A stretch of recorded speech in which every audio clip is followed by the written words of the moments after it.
They haven't learned the lesson from the 1930s, that deflationary measures deepened the recession brought on by the Wall Street crash.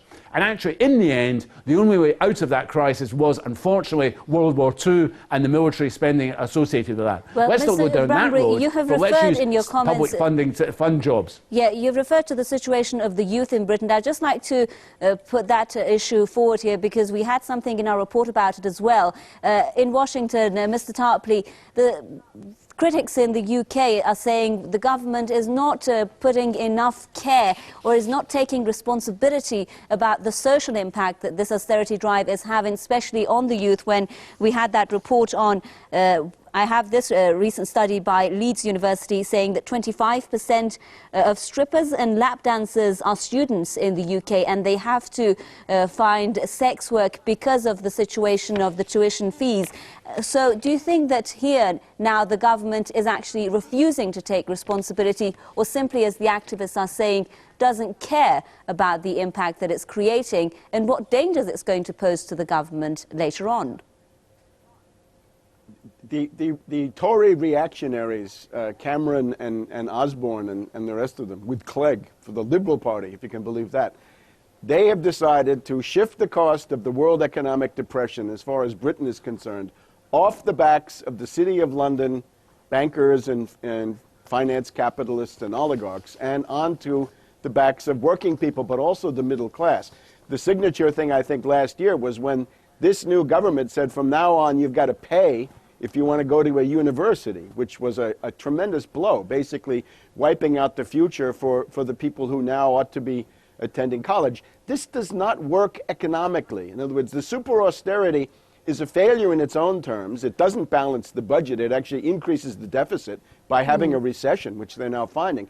But it also could lead to something like what we had with Wilson and Heath in the mid-70s, when people were wondering, will the British Isles disappear below the waters of the North Sea in economic terms? In the entire English-speaking world now, we've just gotten through with the Christmas holiday.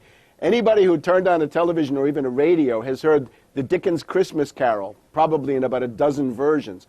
And when you hear Scrooge ranting about prisons, workhouses, treadmills, and the poor law, this is the mentality of Cameron and Osborne. And the other thing is, they are going from the Thatcher playbook, right, the 30-year-ago interlude that the other guest referred to.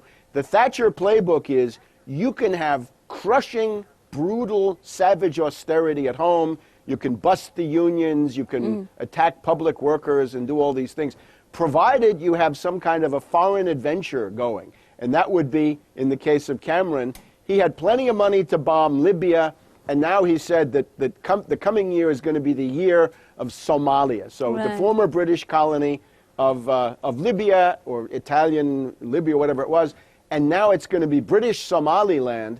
And this is his gambit to keep the chauvinists and the Colonel Blimps happy and try to dominate the elections with this. And I think what the Archbishop is trying to suggest is this is a failing package. Mr. Tarpley, if I could just stop you there, put this question to Mr. Banbury before we run out of time. Something that's changed now, Mr. Banbury, in the situation in the UK is, of course, the anti-capitalist protests, the Occupy London protests that we've been seeing, and even the Archbishop's support for the protest outside the cathedral that's taking place.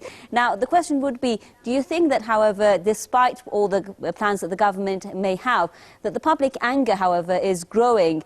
And if you think that there is this public anger and it's going to grow, what is it directed against? Is it directed against the government's economic policies? Is it directed against the royal family, maybe because of the costs that they've been having? Of course, we do remember the incident of the attack on Prince Charles's car and his wife recently. We do, of course, know the rise of the Republic anti-monarchy group, their activities in the UK. Does this show that there is a public gradual anger growing against the royals and against officials practically in the UK? Well, I think the Occupy movement on both sides of the Atlantic has started off an alternative debate, a much-needed debate, on what the answer is to this economic crisis.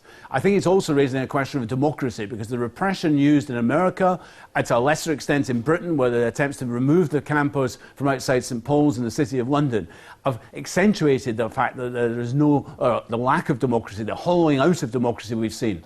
So those two things are connected. Rising opposition to austerity measures, and the target will be the Cameron-Clegg-Osborne government here, but also a question of, about democracy. And thirdly, the criticism of the bankers who have continued to coin it in and don't pay for this crisis. My prediction for 2012 will be a growing wave of resistance. This government has already created the biggest social upheaval in 30 years, the biggest student movement in 30 years, the biggest trade union demonstration, the biggest trade union strike in 30 years. Not bad going. But that's going to continue and get worse. And may I say something else? From my accent, you may notice I'm from Scotland.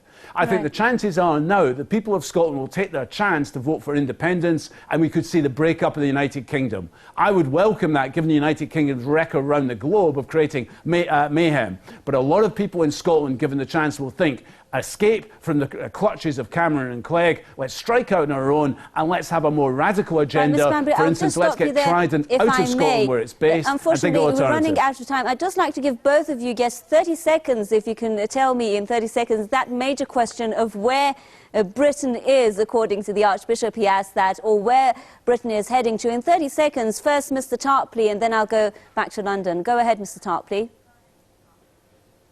I would just like to say that secessionism is the ruling class program. In other words, the busting up of the nation states into impotent entities is exactly what they want under the IMF.